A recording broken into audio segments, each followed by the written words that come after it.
David's heart stopped. In his backyard sat the old apple barrel, Sarah's barrel, filled with warm water. Inside, his twin children giggled as their nanny Maria sang softly, washing them with such tender care. He hadn't seen his kids this happy since their mother died. Something stirred in his chest. Before watching full story, comment below from where you watching. Also like and subscribe for more stories. David parked his old truck in front of the small white house. The sun was still high in the sky. He was home 3 hours early today. The meeting at the lumber yard had ended quickly, and for once he didn't have to work late. He walked slowly to the front door. His boots made soft sounds on the wooden steps.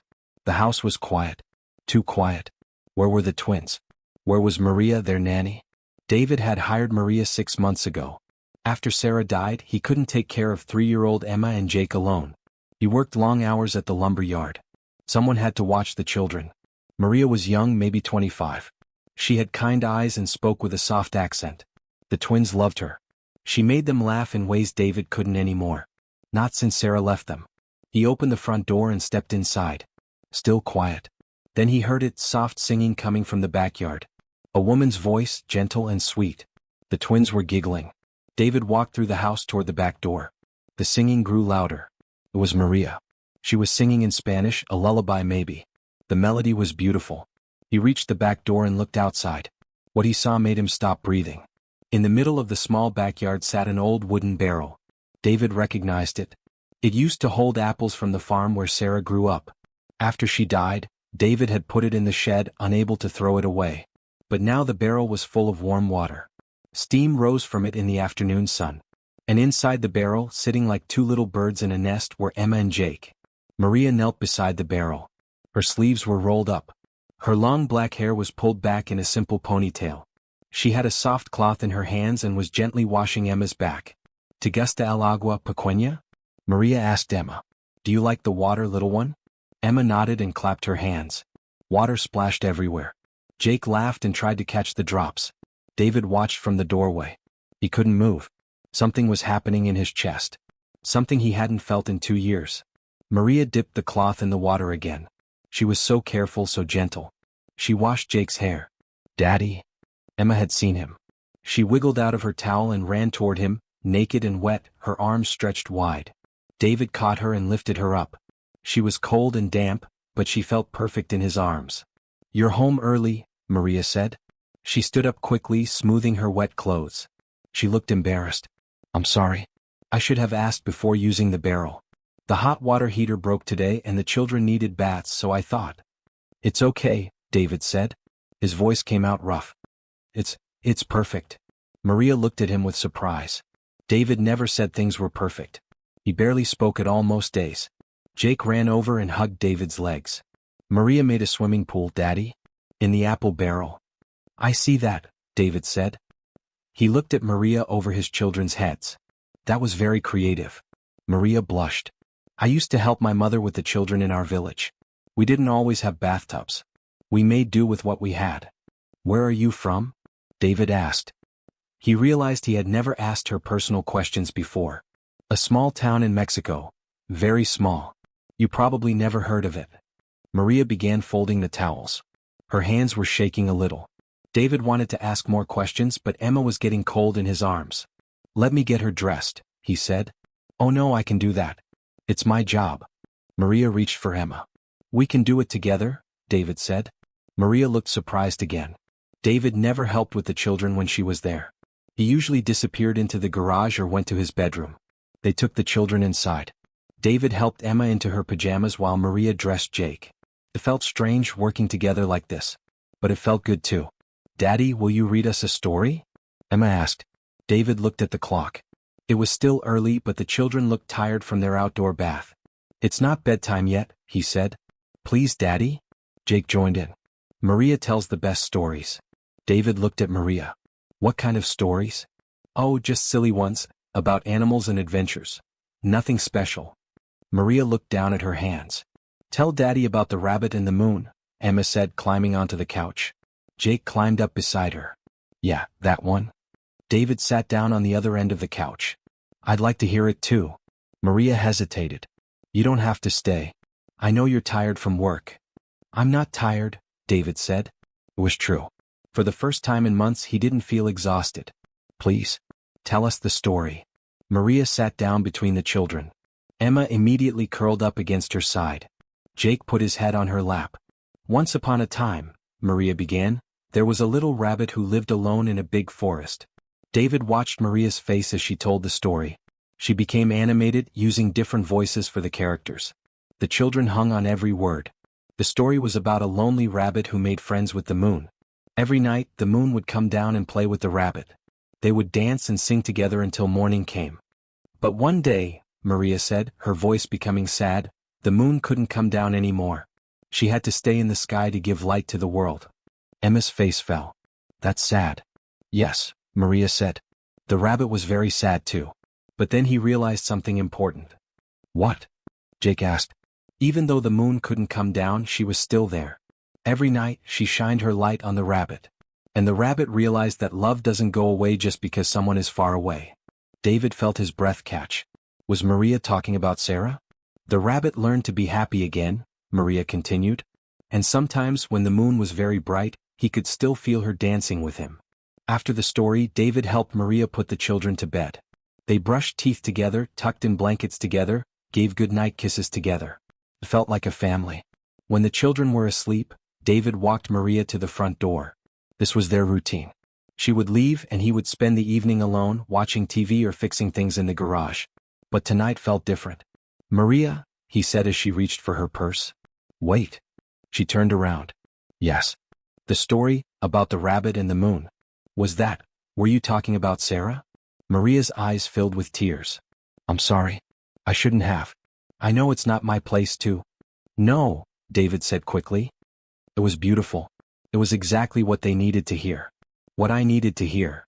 Maria wiped her eyes. The children ask about their mother sometimes. I didn't know what to tell them. What do you tell them? That she loved them very much. That love doesn't die. That she's watching over them, like the moon watches over the rabbit. David felt his heart breaking open again. This woman understood his pain. She understood his children's pain. And she was helping them heal in ways he couldn't. How do you know? He asked quietly. Know what? How to help them, how to make them happy. Maria looked down. I lost someone too. My brother. He was killed in an accident when I was 20. I took care of his children for a while until my sister-in-law remarried. I learned that children need to know it's okay to be sad, but it's also okay to be happy again. And adults? David asked. Is it okay for adults to be happy again? Maria looked up at him. Her eyes were soft and understanding. I think so. I think the people we loved would want us to be happy. David nodded. He believed that. Sarah would want him to be happy. She would want the children to be happy. Would you? David started, then stopped. Would you like to have dinner with us tomorrow? I could cook. Or we could order pizza. Maria smiled. It was the first time he had seen her real smile, not her work smile. I would like that very much. David left work early again the next day. He stopped at the grocery store and bought ingredients for spaghetti. Sarah used to make the best spaghetti. He had watched her cook it 100 times. Maybe he could remember how. When he got home, Maria was in the kitchen with the children. They were making shapes with Play-Doh at the kitchen table. Daddy? Emma ran to him. Look what I made. She held up a lumpy, colorful mess. It's a horse. It's beautiful, David said and meant it. Mine's a airplane, Jake said, showing David an even lumpier mess. Very nice, David said. He looked at Maria. I bought stuff for dinner. Spaghetti. If that's okay. Perfect, Maria said. Can I help? They cooked together while the children played. David found himself telling Maria about Sarah, how they met, how long they were married, how she died in the car accident. Maria listened without judgment, asking gentle questions. Maria told David about her family, her village, her dreams of becoming a teacher someday. She was taking English classes at night. She wanted to go to college. Why do you work as a nanny? David asked. I love children. And your family. You needed help. I could see it when you hired me. You were drowning. David stopped stirring the sauce. Was I that obvious? You were grieving. Still are. But you're a good father. You love your children. You just forgot how to show it. During dinner, the children chattered happily. They told David about their day, about the games Maria played with them, about the new songs she taught them. David watched his family, and yes, it felt like a family now, and realized he was happy. For the first time in 2 years he was genuinely happy. Over the next few weeks, David came home early more often. He helped with baths, though they used the regular bathtub now, the barrel had become a special treat for warm days. He helped with dinner. He read stories. And he talked to Maria. Really talked. He learned that she sent money to her parents back home. That she had never been married but wanted children someday. That she loved to dance but was too shy to go to clubs alone. "I could take you dancing," David said one evening. They were washing dishes while the children watched a movie. Maria looked surprised. "Like, on a date?" David realized what he had said. His face turned red. "I mean, if you want. We don't have to call it a date." Maria smiled. "I would like that. Date or no date." They found a babysitter, Mrs. Henderson from next door, and went out the following Saturday. David felt nervous like a teenager. He hadn't been on a date since he was 22 years old. The dance hall was small and dimly lit. A band played country music. David didn't know how to dance to country music, but Maria taught him. She was patient and encouraging, just like she was with the children. "You're a good dancer," she said as they swayed together. "You're a good teacher," David replied. He looked down at Maria in his arms. She looked beautiful in her simple blue dress. Her hair was loose around her shoulders. Her eyes sparkled in the low light. "Maria," he said. "Yes. I think I'm falling in love with you." Maria stopped dancing. She looked up at him with wide eyes. "I know it's soon," David continued. "I know it's complicated. You work for me. You take care of my children. But I can't help how I feel." Maria didn't say anything for a long moment. David's heart pounded. Had he ruined everything? "I love you too," she finally whispered. "I have for months. But I didn't think. I didn't know if you could love again." "Neither did I," David said. "Until I saw you with Emma and Jake that day. I in the barrel. The way you cared for them, the way you loved them. It woke something up in me." Maria smiled, tears in her eyes. "They're easy to love. They're amazing children." "So are you," David said. "You're amazing."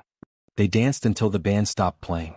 Then they drove home in comfortable silence, holding hands. Mrs. Henderson was asleep on the couch when they got back. The children were safe in their beds. David drove Maria home, but at her apartment, neither of them wanted to say goodnight. "Will you come to lunch tomorrow?" David asked. "I'll make pancakes. The children would love it." "I'd love it too," Maria said. She started to get out of the truck, then turned back. "David?" "Yeah. What happens now? With us, I mean. And with my job." David had been thinking about the same thing. "I don't want you to be just the nanny anymore." Maria looked worried. "You don't want me to watch the children?" "No, I mean, yes, I want you to be with the children. But as family. Not as an employee." Maria's eyes filled with tears. "Family? If you want to be. I know it's fast. I know we should probably date longer, do things the normal way. But nothing about my life has been normal since Sarah died. And you've already saved us. You've already made us whole again." Maria leaned across the truck and kissed him. It was soft and sweet and full of love. "Yes," she said. "I want to be family." 6 months later, David and Maria got married in the backyard of the White House. Emma and Jake were the ring bearers. Mrs. Henderson made the cake. David's boss from the lumber yard performed the ceremony. He was an ordained minister on weekends. It was small and simple and perfect. During the ceremony, David looked at Maria in her white dress and remembered the day he fell in love with her. The day he came home early and found her bathing his children in a barrel, the tenderness in her voice, the love in her hands. That day had changed everything. After the ceremony, the children ran around the yard, playing with the other guests. Maria and David stood together, watching them. "They're happy," Maria said. "We're all happy," David replied. "Do you think Sarah would approve?" Maria asked softly. David had thought about this many times. "I think Sarah sent you to us. I think she knew we needed you." Maria smiled and leaned against his shoulder. "I used to tell the children that love doesn't die. I think I was right." "You were," David said. "Sarah's love didn't die. It just made room for more love." That evening, after the guests went home, the new family sat on the back porch. Emma and Jake were tired but excited about their new mother. They all looked up at the stars together. "Look," Emma said, pointing at the bright moon. "It's like in Maria's story. The moon is dancing with us." David squeezed Maria's hand. Yes, he thought. Sarah was dancing with them. And she was happy that they had found each other. In the corner of the yard, the old apple barrel sat quietly in the moonlight. It had been the beginning of everything. A simple wooden barrel that had brought a broken family back together. David had learned that love could come when you least expected it. That healing happened in small moments. That sometimes the most beautiful things grew from the simplest beginnings. Like a woman singing softly while bathing two children in a barrel on a quiet afternoon. Like a heart learning to love again. 1 year later, David came home early again. This time he found Maria and the twins in the backyard with a new addition, baby Sarah, named for the woman who had brought them all together. Maria was washing the baby in a small tub while Emma and Jake helped. They were all laughing, all singing, all happy. David watched from the doorway and smiled. His heart was full. His family was complete. And somewhere above them he knew the moon was smiling too.